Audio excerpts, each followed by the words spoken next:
Hi, everyone, and welcome to the Forward Thinking Podcast. It's Chrissy and Charlie here from CS2. Today, we have special guest Asia Corbett. Asia is the head of revenue operations at postal.io, located in the San Luis Obispo area of California. They're a startup that does uh, automated sending, so for gifting and direct mail, as well as e-gifts.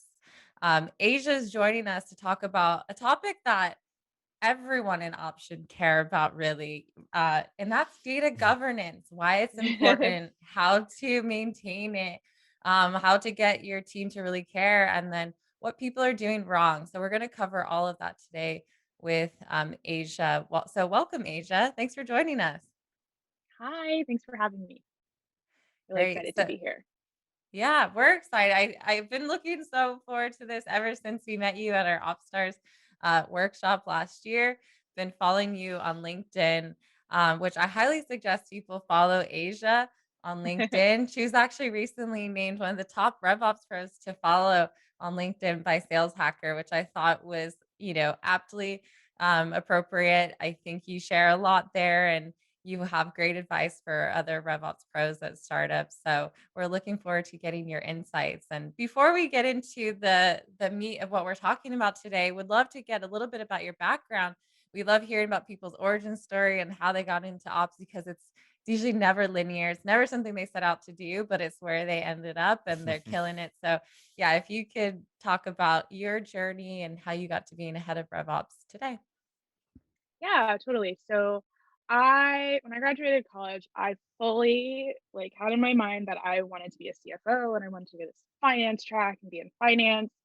And I had a finance internship that I started, and I was like, okay, I want to be a financial analyst. And so a lot of my analytical background and skills and data analysis comes from there. And then I sort of segued into operations, like just general operations, business operations. And the reason I went that route is because there was a sort of financial component to it, and so I'm like, okay, this is good. I'll go that way because it's still finance. But as I started getting into it, I'm like, this is totally different from finance. Operations is very different. But I like it because to me it's more exciting. There's different things to do every day. You get to collaborate with people and solve problems. Not that you don't do that in finance, but um, I just found that the work of operations and the day to day is different. And so I continued down the operations path, and I actually have been doing that for the last 4 years, I guess. I've worked for really large companies and some smaller companies, and I slowly went from operations to more of like a sales ops sort of role. And then I got into Postal and originally was just going to do sales ops. And we saw a need to fill a marketing ops gap. And then customer success, our team starting to grow and we're starting to build out that process. And so we're like, okay, we need to actually have a full operations well, I'm one person, but team to support all of those GTM functions. And Hmm. so I went from sales ops very quickly into marketing ops, then to rev ops at Postal. But most of my background has been in operations. So I didn't come up through sales or marketing. I came up very much operationally process driven, documentation, workflows, a lot of that. Yeah, that's amazing. Because one of the things that's interesting is there is a lot that goes into from like knowing like having technical skills and knowing the tools. And is that something Totally. that you found came natural to you as far as like being able to pick up Salesforce? Did you do any certifications or on the tools? Also from a marketing automation standpoint, like was that something that you had to quickly pick up too? And what was that like? Because for some folks might be in your same position, whereas like a marketing ops person has to learn sales ops a lot of the time or Right. vice versa. So Yep. what was that like for you? Yeah. I learn pretty quickly, and tools come and systems come very naturally to me. So to be honest, it wasn't hard to learn Salesforce. I learned my entire job on Salesforce Trailhead, like couple of years ago. So I did Trailhead modules. I had a boss who put together a trail mix specifically for me at the time for where I was working. And so she picked different modules that she thought is like, okay, if you want to learn system admin, be a system admin in Salesforce, here's what you need to know. And it was like a month long. That's pretty much all I did. And I shadowed people in meetings. And then after I did the trail mix, she said, okay, here's our queue of requests. Maybe you can do these couple. And so I started doing some of the system admin stuff, and the projects and requests got increasingly more complex. And so I started doing system admin stuff like a couple months in. Um, and I wouldn't say to get discouraged if you don't learn systems quickly. I think you can still do it. There's a lot of resources out there. There's Trailhead, there's the communities, there's other people, and there's people in your company that you can always learn from. So that's where how I started with the sales ops piece, the systems, and then marketing automation. Yeah, I had to learn that on the job as well. And so that's a lot of the systems are kind of once you know one, I maybe this is my experience, it's a little bit easier to learn others. So we Mhm. use HubSpot as our marketing automation. And yeah, that's like the underlying data structure is slightly different, but there's still the same themes. And so I log in and I go into the setup and I start looking at all how everything is configured. And then I'll go to HubSpot's knowledge base and look around there, or I'll ask questions in like the Slack communities. And then that's how I learn and pick up um, other tools, and that's how I did with the marketing automation. Cool, yeah. I think also being a startup too, it's a great kind of test, Yeah, not testing bed, but it's an environment that they'll kind of push people to really learn and you Hmm. have that like flexibility to do that. So I think for someone coming up and wanting that crash course into yeah, operations and systems and tool, startups are a great place to do that. definitely. You will get thrown in there and into the mix. And if you want to be in operations, you'll make it work. And if you decide that at the end of the day, this is not something that you actually want to do, then you can, go do something else in the company. That's what's nice about startups is there's there are places to go and there are things that you can do if you decide that you don't want to do what you originally thought. Yeah. Okay, so I think we should dive into talking about data governance. This was actually something that you came to us saying that you were so Yeah. passionate about and wanted to talk about. I've never seen And someone smile so happily about data governance. I know it sounds boring to a lot of people, but it is something I'm passionate about because at the end of the day and like the core of what it does is it enables your teams to go out there and do what they're best at, which is bring in the revenue. And they don't have to worry about is my data accurate? Is it um are my records getting assigned to me correctly? Are our systems healthy? They don't have to worry about those things and they can trust that and then they can do what they're supposed to do, which is go close their deals or make their calls or run their campaigns for marketing, onboard customers and customer success. yeah, I mean, kind of what you're saying, data is just supports everything, I think. And it's even becoming like a really important when it comes to enablement, like you said, for your salespeople to actually bring in the revenue. And as a remote Yeah, team or what everyone's dealing with, I think we're all reliant on what's in the systems instead of what can be talked about like day to day with yeah. each other. So, 100%, ops people should really care. And I think this is an important episode to take note of. And I think the important thing that you said there, and it's such a subtle thing, but even just the way you framed it around enabling the team so they can bring in revenue, right? Like Yeah. that's a really important way to think about everything we're doing in operations because that's going to Exactly. help. That's what the business cares about. Like if you're saying, I want Exactly. to do this data project because I want to just normalize this value, and the business is like, well, why? Like, why do you even want to do that? But you're talking about it in this context of helping the team bring in revenue, and that's going to help you get more resources. It's going to help you get Yeah. buy-in. It's going to help move these projects through and get them where they need to Yeah. be. So it's a very important, just like subtle way. Just you just explained it there, but I think some Yeah. people miss that. Yeah, I think that's probably how you'll have to frame it in order to start getting the buy-in because like it's honestly, it's boring to a lot of people. Process documentation is boring to a lot of people. And so to make it relatable, digestible, you have to start like think about how to frame it so that it's like this is impacting our revenue at the end of the day. That's because it's impacting our Hmm. teams who go bring their revenue. And not having a data governance program or framework, here is how it is affecting us. And I went through that whole exercise because it was on my roadmap at the beginning of the year and it wasn't prioritized and I knew it was going to come back. But so sometimes what happens is you start to see the issues and then you can go to the team and say, all right, look, here's the first thing that happened, here's the second thing that happened, here's the third thing that happened because we don't have this framework in place. I'm going to do it because that's what that's the job of the operations team, the operations person is to put this in place. But here's why I need to spend time on it. Here's why I need the resources. Either my time, this needs to be prioritized, or we need to have a tool or have a contractor outsource this to get it in place because it's really important. Because here's what it impacted. These five things are because we don't have a data governance program.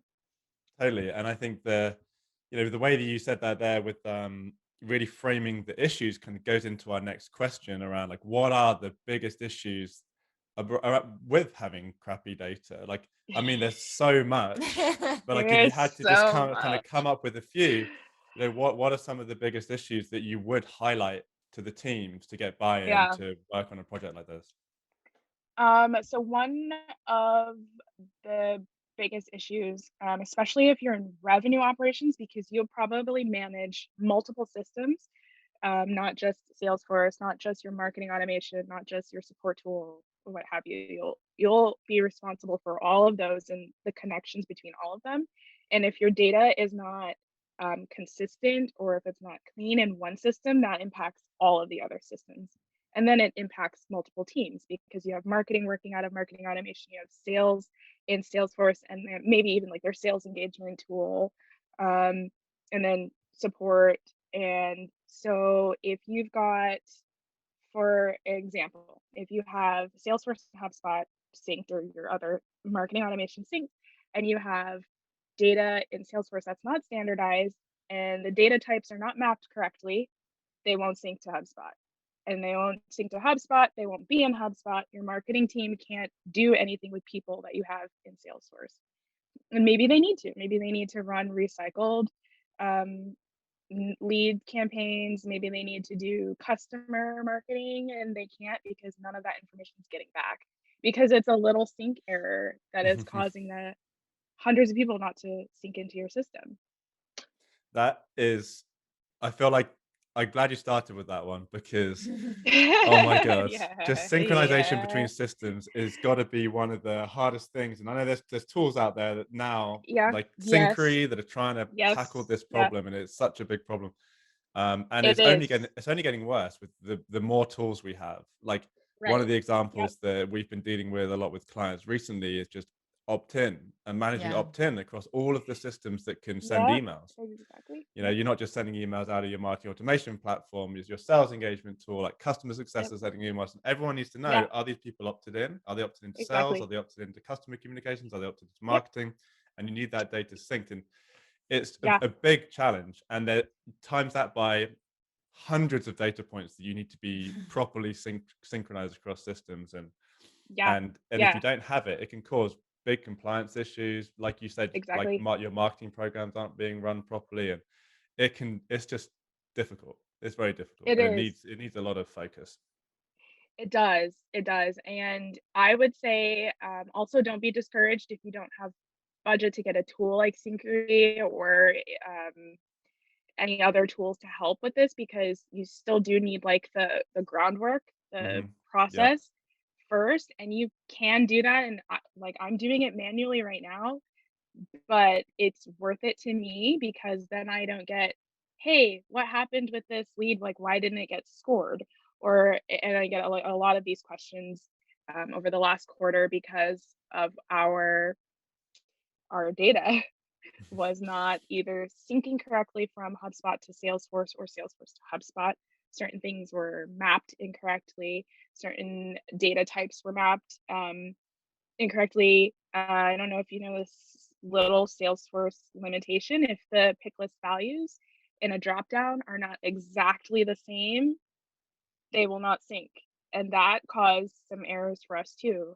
Hundreds, hundreds of people in HubSpot didn't get synced to Salesforce. And we're like, Mm. hmm, Yeah, that restricted can't pick lists happen. are the Yeah. Yes, main Do it's not do restricted pick lists in we Salesforce. we actually suggest not no. even using them in general because, like, Yes. they from a sales perspective, like, if they're editing it, the pick list is gonna be there anyway, and then Yeah. for marketing, it's way better to just monitor it and put some rigor Hmm. in place Yeah. if you're getting that from Sprint. Otherwise, Let like, the have data sync. yeah, let the data go in there Yeah. Yeah. because it's Exactly. more Yeah. detrimental for, like, having a very one-off case of having a off, value than having that Yeah. restricted pick list.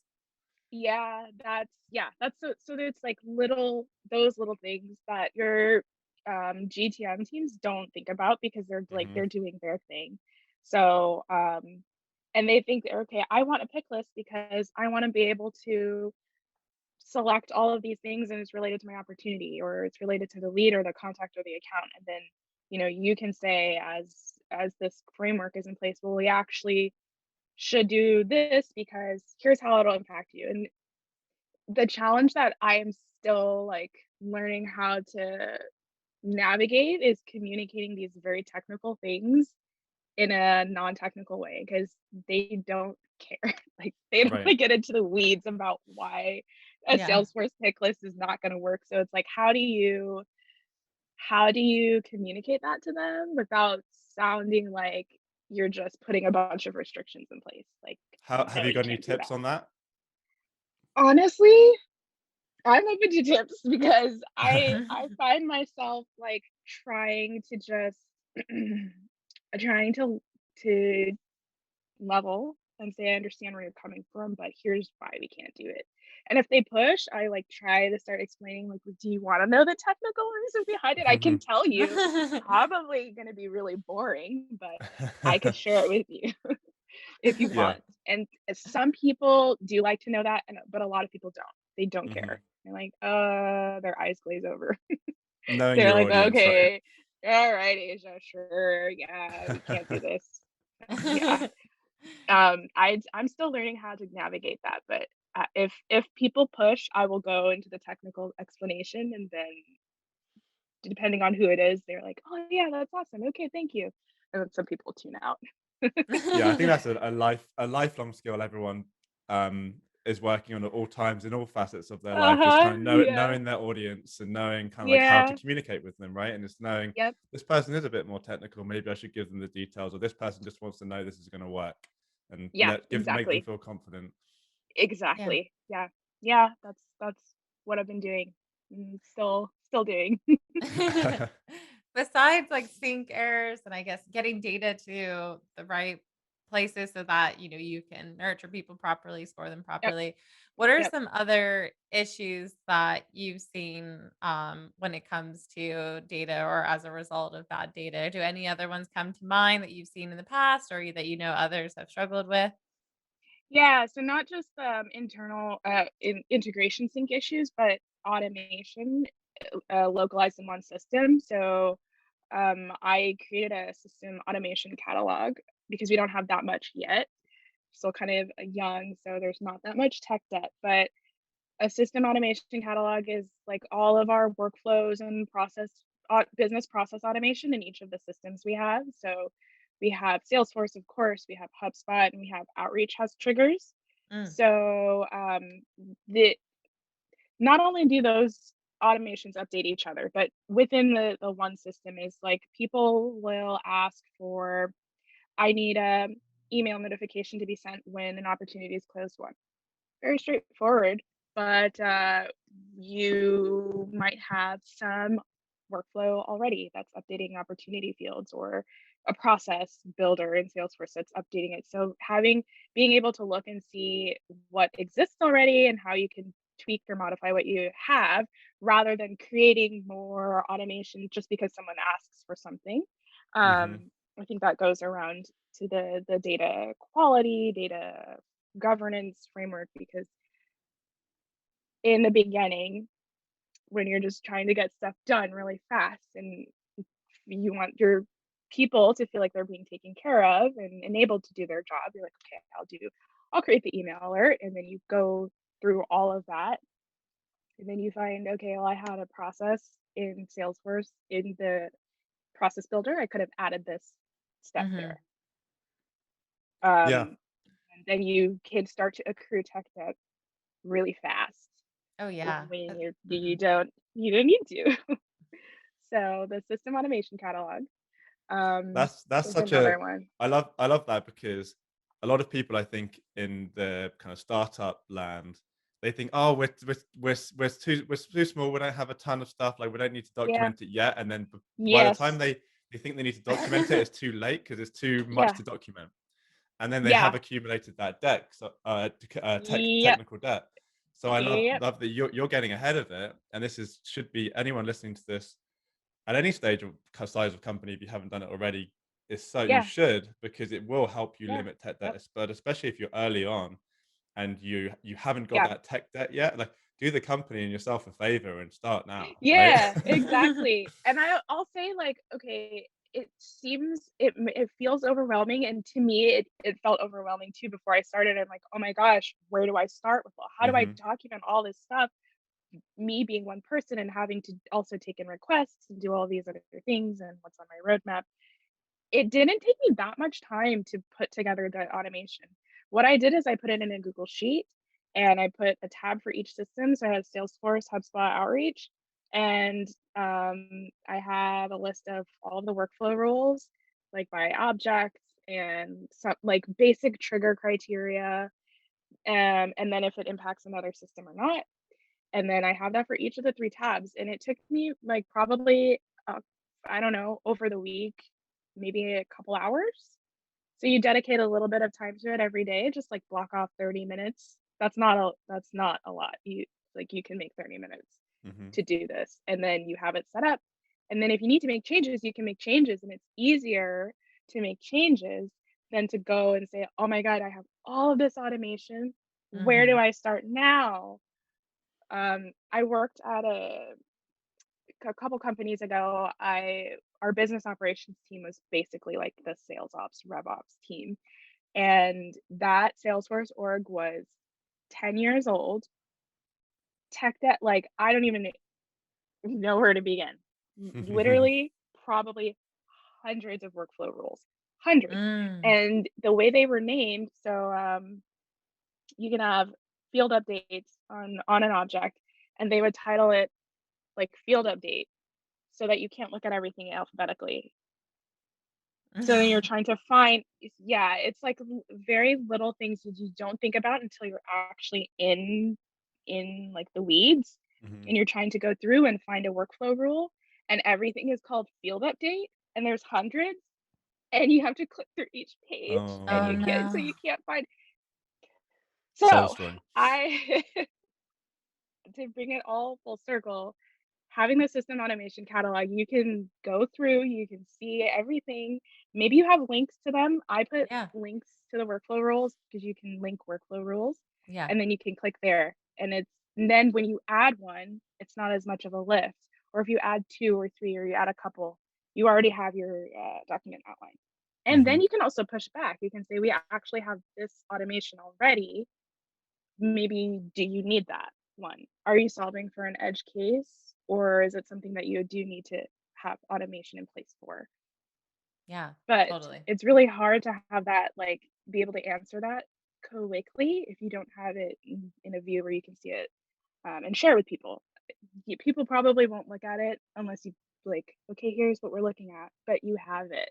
That's as a Well, whole. they're more likely to look at that than actually clicking around Salesforce and looking at the actual process builders or flow in there, right? Or going into Yeah, HubSpot. They're more likely to look at a Google Sheet with everything in there. yeah, Yeah. So, and I actually would say I wouldn't want people back there because, right. sometimes well-meaning and well-intentioned people click around and then, something gets maybe Change. messed up, changed, and then it has some impacts because all of how everything is interconnected, and you as operations person know that, but the end user doesn't know that. Yeah. One of the things that I love about like that catalog, but also some of the kind of I'll call them like tools, but frameworks that like an ops person can maintain. Like you, I know Yeah. you're a big fan of the roadmap, like we are, Yes, and yeah. those almost to me act like armor for for like a marketing ops or a rev ops person because Yeah, like your catalog, if someone comes to you with a request, you can actually point to that and be like, "Okay, we already have this thing doing that," or exactly. "This is Yep, how it could impact," and you really have the way to see that, yep, or even see downstream effects. "Oh, we want to change yeah, this one field." "Okay, well, I have all this exactly. automation tied to that one field. This is how long it's gonna take." Yep, And so even yeah, like and then the roadmap like can also be a shield for your time or getting more time. And that brings yeah, time is the thing that is most precious to ops people. And yeah, Yep. it is. one of, one of the things I wanted to get a sense from you is how would you get like how would you advise some of the people listening today to um, get the like buy-in from their boss or from the CMO to actually put time into this Hmm. and potentially I know we talked about money and you said bringing that back to the revenue but also on the time part like how do we get these projects prioritized on our roadmap. Yeah, that's a good question. So the one of the most important things you need is, um, knowledge or view of the company's overall objectives. Like if your company is using an OKR framework, or even just if this is the goal for next 6 months, Hmm. knowing what those are, and then saying, okay, I have my requests that come in from end users, and I have like my roadmap. Here's all of the like strategic things I think is going to push operations forward. Does that align with the overall company objectives outside of revenue? And if Hmm. it's yes, then you can take your roadmap to your boss, the CMO, whoever, and say, all right, look, here are these projects. Data governance is on there. Here is how it's impacting our company objectives. Here's the alignment. This is aligned directly aligned with these three objectives. We need to spend and invest my either my time or money on a tool, to help get this up and running. And if you're a startup, can be more challenging because startups are strapped for resources in both time and money. And so you just have to really double down on that alignment. And I think making the case that because sometimes some of the pushback I get is, well, we don't have to do this right now. And Hmm. I can see where that comes from. Like, okay, we have to focus on this right here. What's in front of us? It can change, and yes, it can change, and that's fine that it changes. But we should put our framework in place, and we can always go back and adjust it. But we should have something like a North Star, I guess, Hmm. right? This governance framework, your roadmap, that's the North Star, and then if you need to change your direction, that's fine. But alignment, um, aligning it to objectives, not just revenue, but other company objectives. And I think you could make a case to align data governance to almost anything. It's Yeah. just how you frame it and how you word it is probably going to be that'll get you there. They'll come around. They'll Hmm. come around. How do you manage the project as well? So you mentioned kind of earlier on in the conversation, kind of people maybe messaging you issues they've got. Obviously, you're finding issues as well, and Mhm. Mhm. depending on the how much tech debt has accumulated, that could be like a mountain of issues, right? Yeah. But Yeah. at any position, or any company probably has more data governance projects than they would have time for, if that even if that was the Right. only thing they were working on. So how do Yeah. you kind of parse through that and figure out, okay, I'm going to start with this, I'm going to do this quarter, that this quarter, like specifically for your data, Mhm. and have you found a good way to prioritize that, and then actually Um, just kind of like work through those projects? yeah. So, when I first started, I was like, "Oh my gosh, it feels like a behemoth of a project. Where do I start?" And I started with taking a catalog or taking inventory of our systems in the RevOps tech stack, all of them, including ones that maybe the end users don't really use, like Segment. It's connected to some of our systems. And then I think about what are the or three systems that people use the most? Our CRM, our marketing automation, and our sales engagement platform. Those are like the three most used systems. Those are the ones that have the most data in them, essentially. And then And those are the from ones that there, most impact, like, the customer too, right? exactly, Yeah. exactly. So then you're like, all right, so that's where I will start doing I'll dig in with the 3 systems. Mhm. And then thinking about what is it that I want the data governance framework to mean for us, and what do I want the components to be. I wanted to have a system automation catalog. I thought that was important. Having a data dictionary, which is another Google sheet because that's what I brought to work with, but it's better than nothing. And so I wanted to have a place, and granted, the audience for this would probably mostly be the operations people, but if an end user wants to go look at it because they're curious, or if I need to provide um, something for buy-in, it's there, the dictionary. I wanted to have a minimum viable record. I got this idea from Manny Ortega at Oh, Redis yeah. Labs. So this means what information do we need at a minimum before we create a new record in our systems? Because if you get, of course, a lead or contact with just their name and their email address, that's not helpful. Or you create accounts without employee size or without the industry or without the type, and then your sales reps don't know what to do with it. And so then they spend more time trying to go find those pieces of information when really we should just not create them in our system. Opportunity is one of those that's listed on the minimum viable record. I have a couple, let's see, I have a couple records that are the most created. And for those, excuse me, for those, what are the minimum data points that we need? Who's responsible for updating it, or who can? Where is the system of record? So, where does your lead live? And that's the most truthful, the most accurate. Contacts, right? Salesforce is a system of record, so Salesforce needs to update HubSpot with the contact information after we create it. Same for cases, for accounts, opportunities, quotes. Those are like the most used records. What else do I have on here? Yeah, I have the system. I have the source where it came from. Is it a manual upload? Is it a form, a lead gen form? Who's responsible for updating it? And then the minimum information required. And then the last thing I had on my list is standardization. Mm. And this is kind of a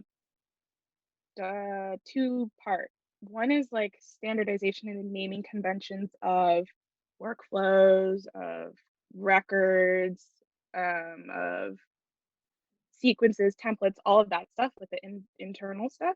And then there's also the standardization of your data, and you need a tool to do that. So that's like a next quarter and the next quarter project when I have budget for a tool. But it is really important because when I upload lists, and I get the list and the state information, for example, is not in the format that we use, then I have to go and standardize it in an Excel sheet. If the company size information is not standardized to what we use, then I have to go in and adjust that as well, because otherwise pick list value won't upload, and then I'm spending my time cleaning up this sheet with thousands of rows of data. I mean, yes, I'm using some formulas and stuff, but it still takes time. Mhm. So there's your like process standardization, and then there's your data standardization. Those were like couple of things that I was thinking I wanted in my framework. Mhm. Yeah, Yeah. I think the thing I like about what you went through there is just the fact that you took the time to really think about it, audit, build your framework, and come up with what's important. I Yeah. think with so many more people moving so fast, they don't just like Yeah. stop, take a breath, and Yeah. audit what they've got. And the fact that you're doing this at the point where you don't have a ton of automation Yeah. is great because you're getting ahead of it now, and now you can just kind of increment it as things get more and more complex as you build and build and build. But still, Yeah. for people that do have like your previous company and many other companies that have a lot of Yeah. technical debt, do carve out that time and try and audit what you've got, document what you've got, understand the landscape, understand what you have in all of these systems, how the systems interplay, the data that you have. Yeah. And I love the minimal viable record that you spoke Yeah. about. I've seen kind of Yeah. similar things where you could have kind of a data score on records based on like how populated they are Mhm. across all of your important Yeah. fields. Yeah. I Um, like that too. and of course, companies that have your enrichment and stuff like that, really making sure that It, your enrichment tools are getting you to that minimum viable record. and exactly. and you're thinking of the MVR is as Yeah. across all of your most used objects. I think a lot of people focus on like the lead maybe Mhm. because that's where they're getting some of the data, but you've kept on expanding that out, and Right. you like beyond that, right? And that's kind of probably more because you have that revenue ops responsibility. You're not just Right. thinking Yeah. about leads, you're thinking about Right. everything. Right. Yeah. um Yeah. so yeah, no, I think just the like going through, like having the discipline to go through that, exercise and then realize how important it is like such a valuable mentality to have. Yeah, yeah, it's I get that it's, our time is very limited and we're very strapped for resources already, especially if you're at a startup and especially if you're a team of 1. So I 100% understand, but I still believe it's so important, to take some time, carve out some time for yourself if you have to stretch it out over a couple quarters, but to start, put it on your roadmap, give yourself a start date and an end date, so it's not like, "All right, it's on the roadmap and I'm gonna get to it." Give yourself, the dates, and then adjust them if you need to, based on the priorities and based on other things, but I knew this was gonna come back. It's a I time had investment, right? And it's gonna it pay is, off. It's gonna it save is, you time it in the long is. run.